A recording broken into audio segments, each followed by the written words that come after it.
Hello, great people. How are you guys doing today? This is Danielle Pierce of Real Estate Profit Lab and Property Preservation Mastery.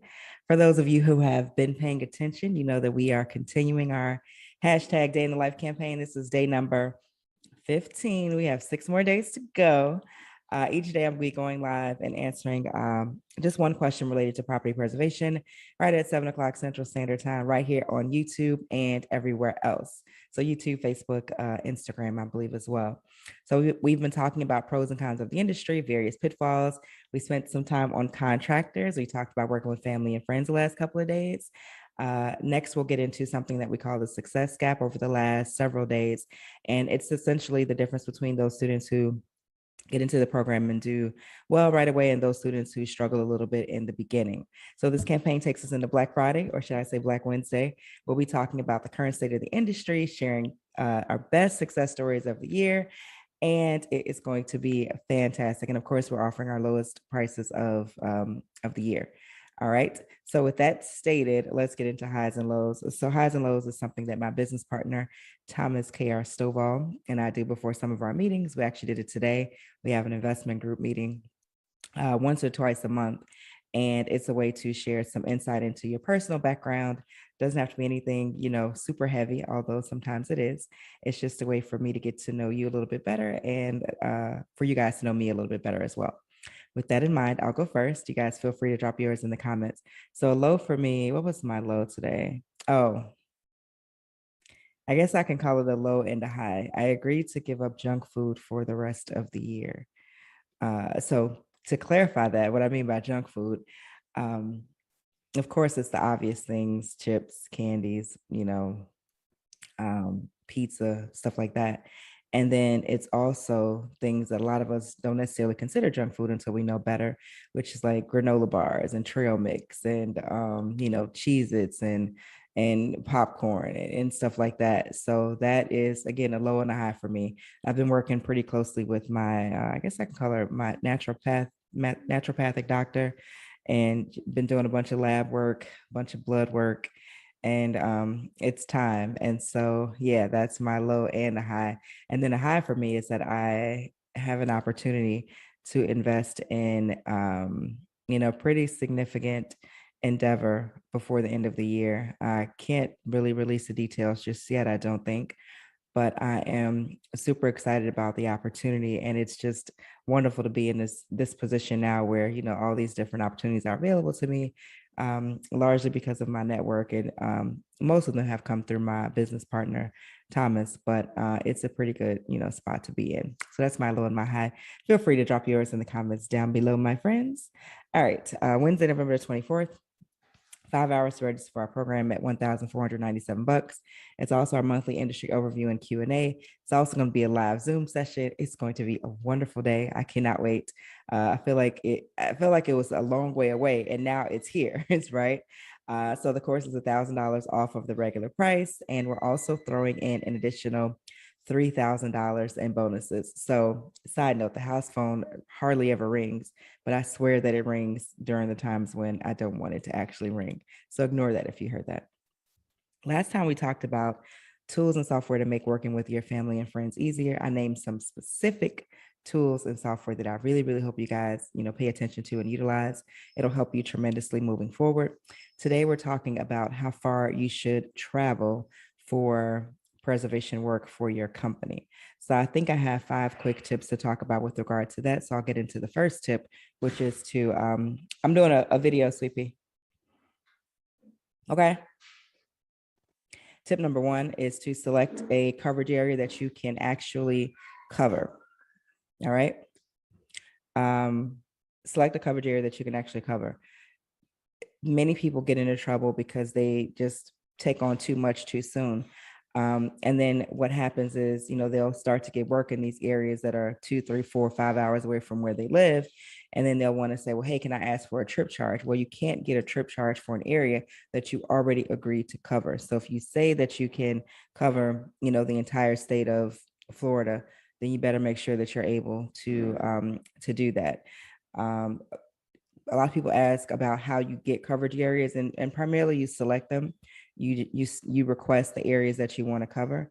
Occasionally they'll reach out to you, companies will reach out to you and say, hey, we don't have any vendors covering, you know, San Angelino County in Texas. Can you cover that? So if that happens, it's usually a sign that they have a very hard time keeping coverage in that area, and that it's probably going to be in the middle of nowhere. So please just keep all those things in mind. But again, just select areas that you can actually cover. I recommend, 1 to 3 counties, including the county that you live in. Number two, don't agree to cover anything that's farther than 1 hour away. You will get a tremendous amount of pushback from contractors.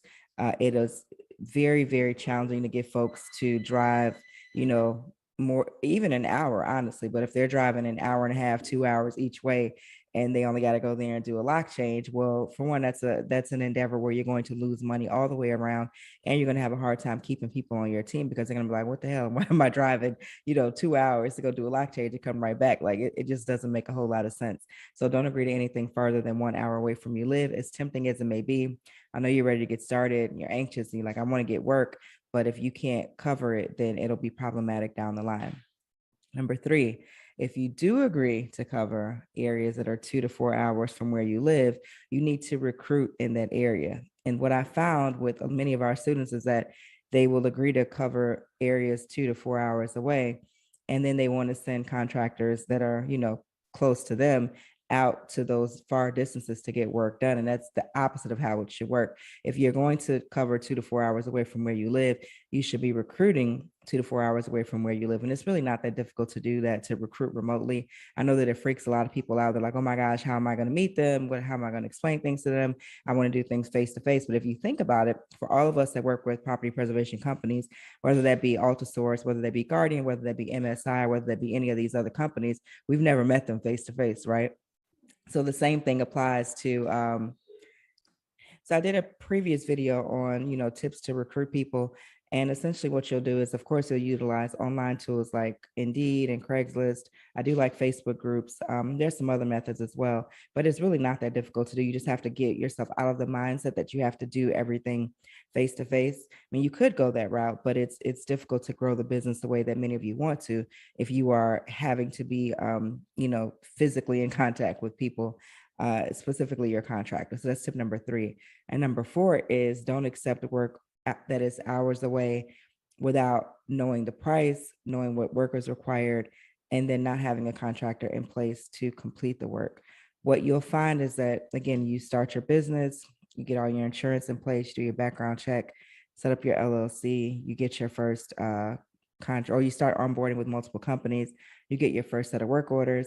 And sometimes that first set of work orders is going to be pretty far away because, for example, Texas, very large state. So a company may look and see that, oh, they're in, Dallas, Texas, and they'll say, hey, can you go to Houston? Can you go to Austin? And if you're familiar with Texas, you know that these cities are nowhere near each other, right? But for some reason, people think Texas, like, oh, well, it's reasonable that you can get to these other cities, when really it's actually not. And what I found is that some students will accept work that is far, far away. They have no idea what the work pays, no idea really what the work entails, but they'll accept it and then try to figure it out after the fact. And that's actually the worst thing that you could do, especially if we're talking about hours out of your day. So you need to know exactly what you're going to the property for.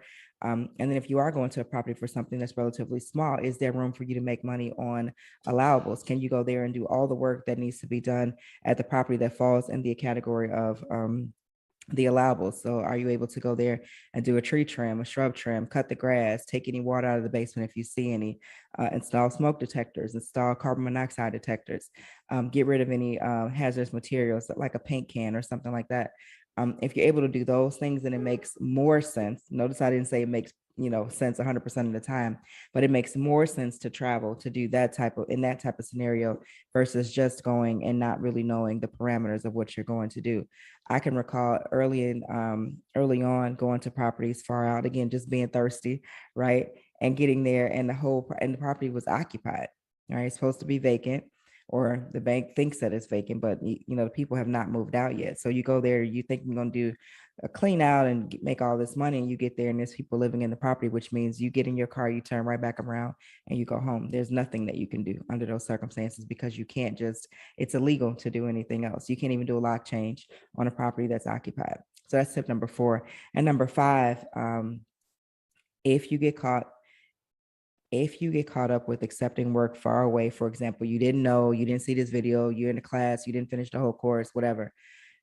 If you accept work that is far away, uh, I'd urge you to reconsider canceling at the last minute because it is going to look bad for you to do that, even though it's not your coverage area, even though they've had this work order is 3 weeks late because they could get nobody else to do it. If you accept it and they put you down as the vendor that's taking care of it, and you decide that you can't do it, that is going to reflect poorly upon you and your company. It's not the end of the world. Like, you're not going to go to jail, you're not going to get a detention or get written up or anything like that. But what may happen is, you may have lost the opportunity to build a relationship with that particular vendor coordinator, and they may not call you again. They may not send you any more work. They may not send you the good jobs as they come in. And the good jobs are like the clean outs that are local, that are worth a bunch of money.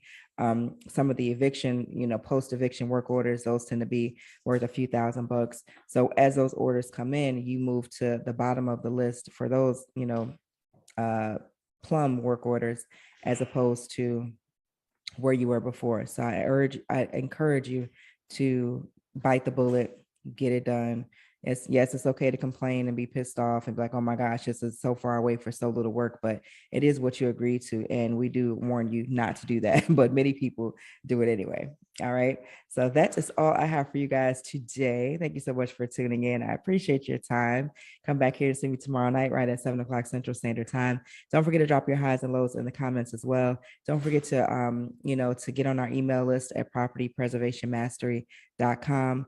I do want to see as many of you as possible on our live Zoom session. Those sessions typically are really, really great. We get pretty detailed, have some really good questions that come through. And for those of you who like to just, hear questions from other people, this is a fantastic opportunity to do that. And it's free. So why not?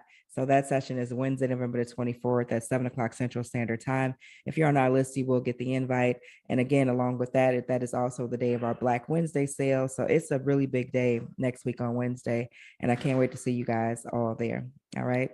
So as always, sending you guys love, light, peace, blessings, grace, and clarity. And